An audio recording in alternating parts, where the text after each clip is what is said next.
Olá, amigos do canal H+, sejam bem-vindos novamente, né? Nossa aula de hoje vai ter um nome inspirado numa obra do grande historiador Eric Hobsbawm, né? A Era do Capital. Por quê? Porque nós vamos analisar o mundo sobre essa perspectiva, né, econômica aí, que a gente vai ter a partir da segunda metade do século XIX. Então nós vamos trabalhar a segunda revolução industrial, nós vamos trabalhar o capitalismo financeiro, os trabalhadores, os burgueses, né, estes mundos aí neste tempo das grandes cidades e também as teorias raciais que vão surgir por causa disso. Então fica aí que a aula já vai começar.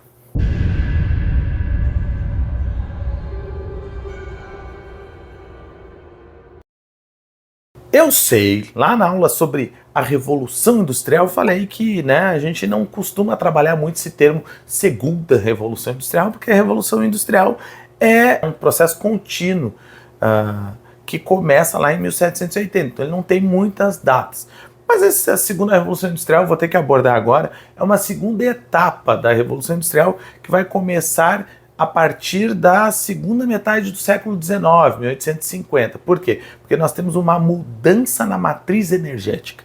Agora nós temos a extração do petróleo. E a extração do petróleo vai mudar, né, a forma, a matriz energética das indústrias. As indústrias vão poder crescer, expandir, porque agora a gente tem a introdução do motor a diesel, do motor elétrico, a gente vai ter o gerador elétrico surgindo. E a troca, por causa disso, do ferro para o aço. Então, não será em todas as partes do mundo, será em alguns lugares, né?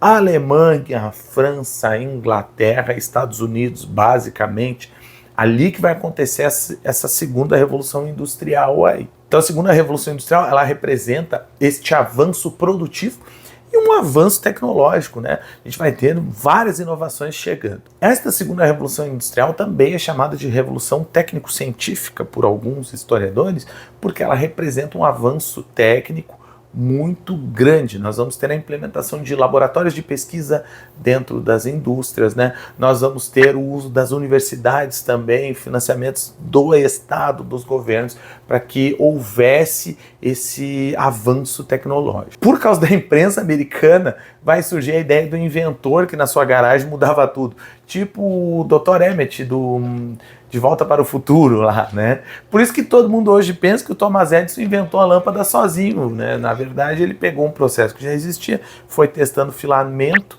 no seu laboratório, que tinha vários funcionários, até ele conseguir, né? Graham Bell, inventor do telefone, pegou uma invenção do Antônio Meucci, que não tinha dinheiro para patentear, ele aprimorou um pouquinho e conseguiu patentear. Os Estados Unidos criaram um sistema de patentes, né, de registro ali das invenções um pouquinho complexo e caro, então, e que personificava o inventor. Por isso que todo mundo acha que foi o Thomas Edison que inventou a lâmpada sozinho ali, né? Porque na patente, né, tá a empresa dele ali, né, ele mesmo. Então esse sistema aí vai acabar, né, fazendo com que os Estados Unidos fosse pioneiro em tudo. Máquina de escrever foi os Estados Unidos, máquina registradora foi os Estados Unidos, telefone foi nos Estados Unidos, lâmpada foi nos Estados Unidos. Parece que tudo foi lá, né? Por que será? As indústrias, lá no início, né, da Revolução Industrial, o industriário, o burguês, ele ia lá, pegava o seu lucro, reinvestia na própria fábrica para aumentar a mecanização dela, né, conseguir aumentar a sua produção e tudo mais. Este processo fez com que a partir de 1850, 1860, por aí, a concorrência fosse tão grande que o capitalismo, Marx acertou, acabaria entrando numa grande crise. Por quê? Com o aumento da concorrência, a gente tem uma diminuição das taxas de lucro, da lucratividade. Então, fábricas menores não conseguiam reinvestir, né? O lucro não era o suficiente. Elas acabam quebrando e é um mercado em que começa a dar sobrevida apenas às grandes indústrias, que para concorrer cada vez mais precisavam de mais capital. Então a gente vai ter uma fusão do capital industrial com o capital bancário dessa vez. Os bancários, é claro que eles vão acabar investindo na indústria. Por quê? Com esses monopólios, as indústrias estão ficando maiores, eles estão identificando. Agora, eles sabem qual vai dar certo e qual não vai. Não está tão arriscado o mercado assim. E aí a gente tem uma fusão, né? O capitalismo financeiro surge, aumenta ainda mais o monopólio, o acúmulo de capital, aumenta ainda mais, né, a concorrência entre agora essas grandes empresas aí. Algumas práticas do capitalismo financeiro são estas daqui, ó. Trust, né, que é a fusão de várias empresas em apenas uma, que vai assumir o comando, vai concentrar e dominar todas as fases de produção, distribuição e consumo, né? O holding, que é quando as empresas de médio porte se tornam subsidiárias de uma grande empresa, o controle das ações por parte da grande empresa ajusta o mercado a seu favor, já que ela acaba estabelecendo o padrão dos preços para eliminar a concorrência. E o cartel, que é o acordo entre empresas que atuam em um mesmo ramo da economia, com o objetivo de evitar a concorrência e de estabelecer convenções quanto à fixação de preços e nichos de mercado. Vou dar um exemplo. Nos Estados Unidos, John Rockefeller, né? Ele é dono de uma grande empresa de refino do petróleo. E aí o que ele vai fazer? Havia já a prática do cartel, ou seja, as outras refinarias, né, combinavam preços com ele. Ele era o mais poderoso, ele conseguia, né, manter ali certa combinação de preços. Mas ele vai ter, né, uma outra prática. Ele quer adquirir as outras refinarias, ele quer dominar o mercado inteiro. Então ele vai falar com a concorrência e vai sugerir com que a concorrência venda as suas empresas para ele. E, em parte, eles terão, estes concorrentes, né, eles terão ações dentro desta grande empresa. E aí o Rockefeller vai criar na Standard Oil Trust, criando, né, a partir da compra, da aquisição da concorrência aí que faria parte dessa empresa, tendo um número de ações, né, dependendo do tamanho, e conseguindo participar ativamente ali das decisões da empresa, né, sendo acionistas. E aí a Standard Oil Trust aparece sendo o primeiro trust ali em 1882, né, e assim o mercado horizontal é dominado, né, pelo Rockefeller. 90% do petróleo mundial é refinado, né, por esta empresa. Para controlar o setor todo e ficar cada vez mais imbatível, o Rockefeller ele vai começar a comprar ações e empresas do ramo, por exemplo, da extração do petróleo. E assim ele consegue controlar os valores do preço da extração e depois da distribuição, fazendo parte de algumas empresas líderes no segmento, né, comprando ações dela. Então ele também vai praticar o holding, que é a compra de empresas no mercado vertical. Então assim a gente tem, né, o Rockefeller, né, John Rockefeller se tornando um dos caras mais poderosos da história, tá? O governo americano vai perceber, vai criar leis antitrust, mas não vai dar certo porque vai ter muitas manobras, assim, né? Vou dar um exemplo, assim. Rockefeller vai dividir a Standard Oil em 2, 3, 4 empresas, Exxon, Mobil, e aí depois de um tempo junta duas, ExxonMobil, ele vai juntando os grupos e desfazendo, mas mantendo o controle do mercado, tá? Essa é uma estratégia ali que a gente vai perceber. Este processo aí de industrialização vai fazer com que as cidades aumentem, mas aumentem bastante. A gente vai ter um recorde de cidades passando de 1 milhão, né, no planeta. Elas não são cidades industriais, as grandes metrópoles como Paris, né, vai ter 2,9 milhões de habitantes por volta de 1890, Londres, né, Berlim, Nova York, estas grandes metrópoles que vão começar a aparecer, elas na verdade acabam se tornando centros de comércio, né, comerciais, vão ter, por exemplo, devido às facilidades, né, do setor de transportes, centros administrativos, políticos, então elas são grandes por isso. A configuração do trabalhador nessas cidades aí, né, são trabalhadores mais voltados para o setor de serviços, vão trabalhar no comércio, vão ser trabalhadores domésticos. Há indústrias nelas? Mas não são muito grandes, tá? Não são determinantes para a economia daquelas cidades.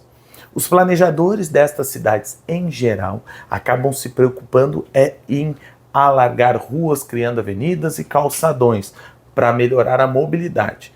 mas não para melhorar a moradia e a condição dos trabalhadores. Os trabalhadores acabam indo para as regiões suburbanas daí, né, vivendo de forma precarizada. Isso porque não havia nem arquiteto, né, no mercado para projetar, por exemplo, bairros, né, e casas para os mais pobres, para os trabalhadores. Em 1800, por exemplo, havia 1.000 arquitetos em Londres. 1870, 2.000, só que a cidade tinha crescido muito mais do que isso. Esses arquitetos vão se voltar a qual mercado? Da burguesia, né? As cidades industriais, elas são um pouquinho menores, entre 50, um pouquinho não muito, né? Entre 50 a 100 mil habitantes ali que vão se concentrar, né, as indústrias de maneira geral. As cidades vão ter essa configuração. Eram cidades super poluídas, sim, era podre, né? A vida não era boa. Mas 40 minutinhos caminhando, tu saía da cidade e viu o paraíso. Então, por quê? As cidades daquele tempo, gente, não eram tão grandes quanto hoje, né? Então as cidades eram menores, tu poderia caminhar e sair, o campo e a cidade ainda estavam próximos, tá? Naquela realidade ali. As fábricas não eram tão grandes quanto são hoje. Empresas grandes do setor têxtil não passavam de 180 funcionários. Claro, havia mais mecanização, elas haviam crescido, né? Mas não eram gigantescos, complexos. Algumas exceções começavam a aparecer, como Schneider na França, né? E a indústria Krupp, né, na Alemanha, em Essen, que meu Deus, era um centro industrial, os caras tinham mais de 12.000 funcionários. Essas grandes empresas vão tentar manter a mão de obra qualificada para si. Eles vão criar planos de carreira, de progressões na carreira, né? Vai virando chefe, vai virando tal coisa. Vão criar moradias para os trabalhadores, né? Determinados trabalhadores não morem mais por aqui. Sistemas de pensões, se acontecesse algumas coisas. Então eles vão tomar algumas ações para manter a sua mão de obra, né, qualificada ali próxima. Daí, estes grandes donos de empresas vão acabar personificando o seu poder ali. A empresa é do tal carinha lá, ele é a figura patriarcal ali, né, dos seus funcionários, o cara que cuida. A ideia do trabalhador é que ele precisa do trabalho, né? Ele não trabalha, ele não produz nada, ele precisa desse favor aí, desse trabalho. A gente começa a ter uma mudança de cultura e de significados por causa disso. A empresa cresceu, tudo cresceu, mas a realidade do trabalhador não mudou muito, né, essa realidade. Ele ainda trabalha para sua subsistência. Não era uma miséria que fizesse, né, grupos de trabalhadores se revoltarem e tomarem o poder. Não era um salário tão miserável assim, era o suficiente. Mas pensem bem, toda essa mudança, todo esse crescimento material, tecnológico aí, né, ele não é transmitido aos trabalhadores. Os trabalhadores não têm acesso a estas melhorias, né, materiais que estão acontecendo naquele tempo. Os trabalhadores não vão ter acesso às fotografias, não vão ter acesso ao telefone, não vão ter acesso à iluminação elétrica, né, a estas inovações aí da indústria. Eles ainda não têm acesso. Homens e mulheres, trabalhadoras e trabalhadores, não conseguiam de forma alguma ascender para a burguesia. Tinha ainda uma barreira intransponível no meio. Aliás, o mundo burguês era diferente. A materialidade do mundo burguês era marcada pelo extremo luxo e conforto. Então a gente vai ter dentro da casa do burguês todo um projeto arquitetônico voltado para dentro, para o interior, para o luxo. Então nós vamos ter obras de artes, móveis perenes lá, aqueles sofás, mesas que duravam o resto da vida, um conforto, uma casa aconchegante, grande, um piano para que os filhos tocassem, né? Uma grande biblioteca. Então a casa, o mundo burguês em si, buscava isso, um grande conforto ali, né, dentro da casa. O ideal do homem burguês, o provedor, transformava esse mundo deles, né, em um mundo patriarcal, onde a mulher vivia sobre a condição de objeto, né, de submissão ali, né? A gente consegue ver, por exemplo, a partir das suas roupas, dos seus comportamentos que eram exigidos, né, da mulher da burguesia. O homem ele poderia tinha, na verdade, uma imensa liberdade, né, sexual em comparação à mulher naquele tempo ali, porque a família está voltada à figura patriarcal. O mundo burguês é, né, por si só, um mundo patriarcal. E a gente consegue perceber até a mudança dentro dos funcionários domésticos, né? Antigamente era meio 50-50%, homens e mulheres trabalhando dentro do ambiente doméstico. Agora não, a gente tem um acréscimo muito maior, né, de mulheres trabalhando no ambiente, né, doméstico. As empregadas, né, eram geralmente ali mulheres. Se a pessoa quisesse ir para o mundo burguês, ela conseguiria? Era fácil? Era possível? Era possível. Mas eu vou dar um exemplo aqui, né? A gente tem, por exemplo, mitos fundadores. Os Rockefeller, quando vão escrever da família deles, eles vão colocar que saíram da pobreza para a riqueza. Os Rothschild também, Krupp também. As grandes famílias burguesas sempre vão ter um mito, vão acabar criando mitos de que cresceram, né, de um lugar de zero privilégios para um lugar de muitos privilégios. O que, na verdade, não é bem assim, tá? A ascensão social do mundo do trabalho para a burguesia era muito, muito raro. A gente tem, vou dar um exemplo para vocês. Numa empresa, tá, inglesa, foi feita uma pesquisa 89 sobre os chefes da oficina, tá? Uma grande empresa, então tinham os chefes ali de setor. Destes chefes, 89% já vinham de uma classe média, né, de uma classe mais privilegiada.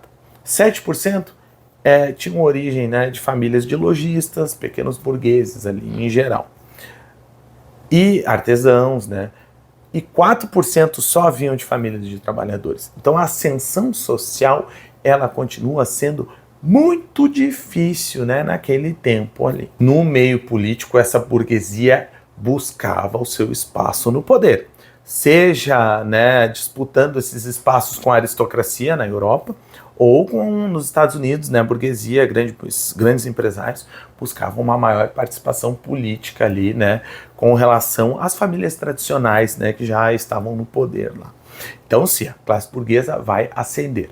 Por quê? Porque eles têm costumes comuns, ideias de mundo comuns, e dentro do ideal político burguês prevalece o liberalismo. O liberalismo é uma ideia política que basicamente prevê a manutenção do capitalismo, a livre concorrência, a competitividade, o aumento da tecnologia, da ciência e uso da razão ali, né, nos governos. Prevê algumas liberdades, mas nenhuma liberdade que promova uma mudança e um desequilíbrio, né, social ali.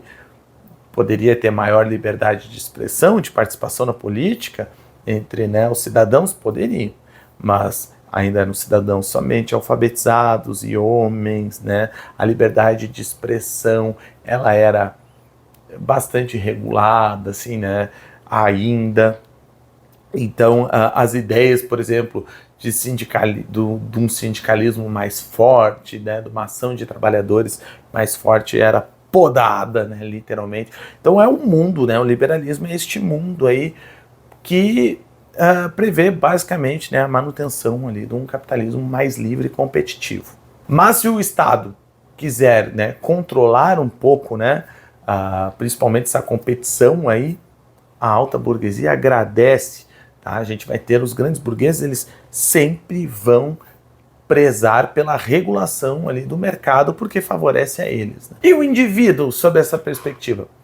No liberalismo, o indivíduo ele é o responsável pela sua ascensão social, pelo seu crescimento e pela sua condição econômica. A responsabilidade é dele.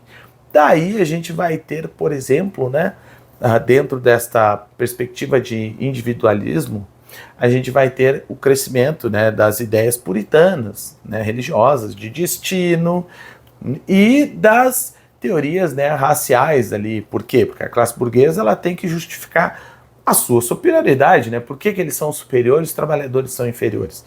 A partir da busca dessa justificação, né, a gente vai ter um encontro entre o liberalismo e a burguesia com as teorias raciais, com o darwinismo social, com a eugenia. Né? Então, daí parte o grande encontro. A indústria, a tecnologia, as cidades, tudo crescia. E para a burguesia, isso era um sinônimo de sucesso do capitalismo. dentro da ciência tinha homens instruídos como Lord Kelvin, que havia dito, né, que inclusive a física já tinha chegado, encontrado todas as respostas, né? Tamanha era a arrogância. E a filosofia ia cada vez sendo mais escanteada, né? A gente vai ter as correntes filosóficas sobreviventes desse período. É o positivismo, que previa que o progresso, né, do mundo era ter um mundo rodeado da ciência, né, baseado somente na ciência. E com John Stuart Mill lá, com a questão do empirismo também, né? Então essas são as correntes filosóficas daquele tempo. São correntes filosóficas subordinadas às ciências.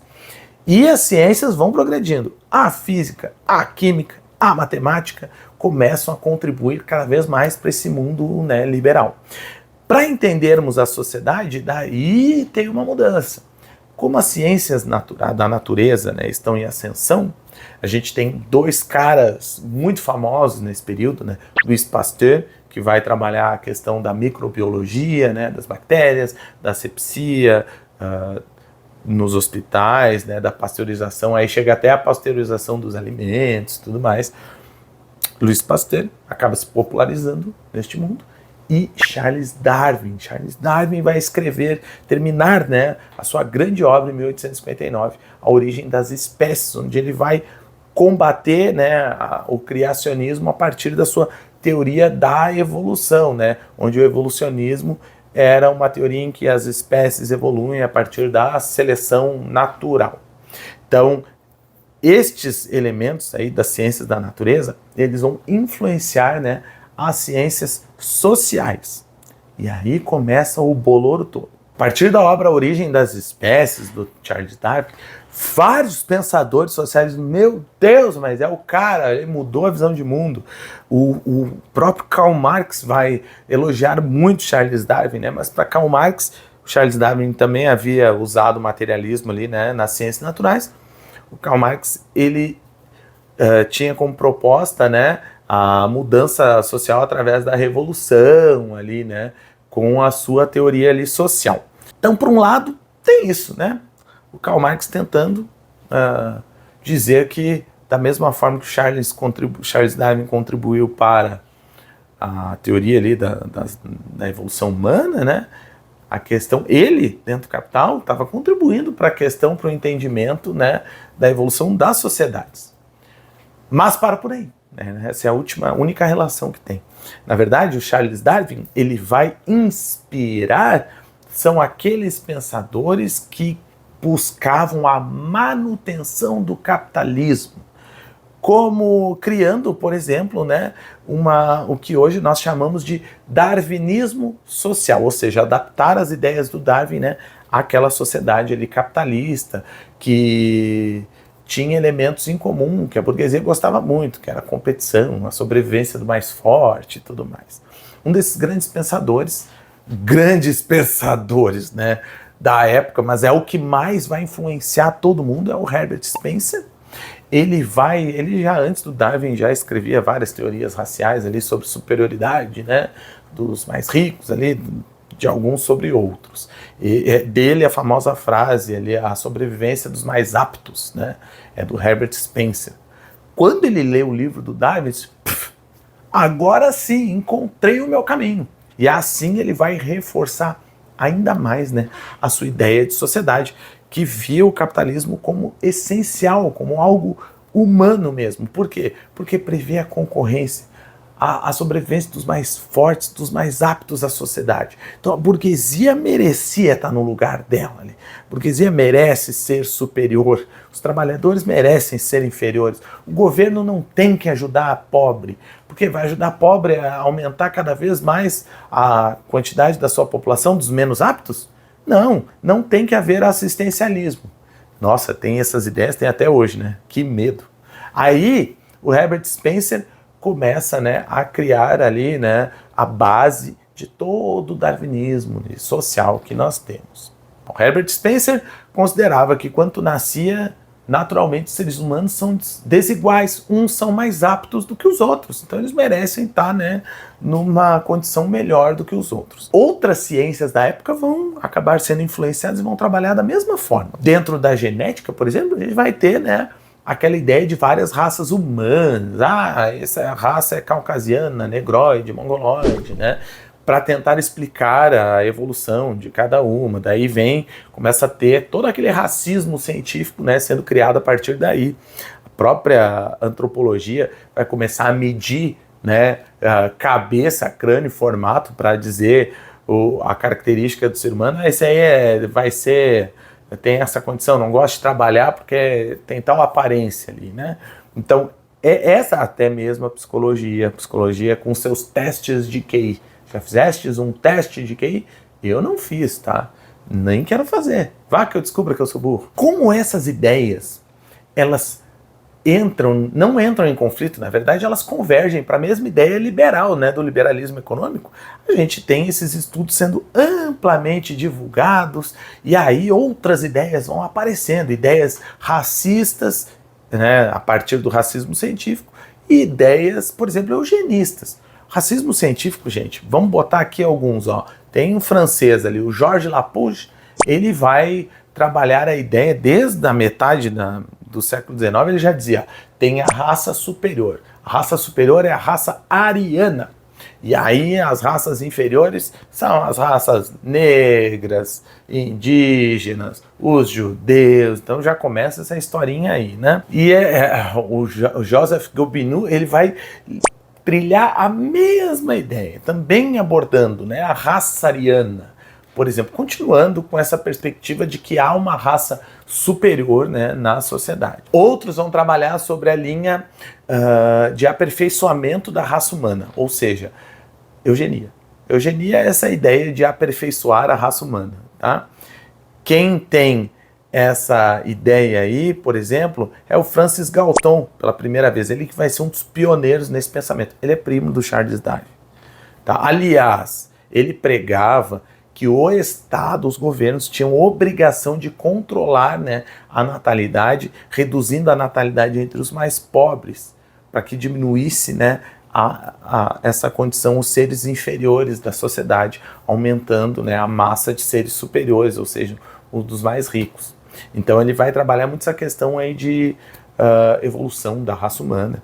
O Charles Darwin vai cair nessa armadilha, darwinismo social, darwinismo social. Quando olha os últimos artigos do Darwin, tá lá, ó, recomendando que não se casasse com pessoas com problemas físicos, né, de nascença, por exemplo, dizendo que as raças negras e indígenas realmente são inferiores. Essa bobajada toda, aí o Darwin caiu na armadilha e também virou um darwinista social. Ferrou tudo. O que a gente pode dizer com certeza de tudo isso? Liberalismo como ideologia e o darwinismo social, eles estão embrincados, cara, juntinhos. Não tem o que dizer, né? Foi um movimento no século XIX natural de ambas as partes, estas aproximações aí, que existem até hoje, mas eu não vou dizer qual é, né? Isso aí é contigo. Então tá, né? Acho que chega por hoje. Já cansei vocês também aí, né? Então vamos lá, se inscrevam no canal, curtam se gostaram. Tem um texto, né, sobre a aula lá embaixo, tá bom? Eu sempre boto lá, todas as aulas aqui tem uma produção escrita também, tá? Não fico só botando, né, os livros ali, eu já estou escrevendo os textos agora também, tá bom? Muito obrigado aí, até a próxima aula, tchau, tchau.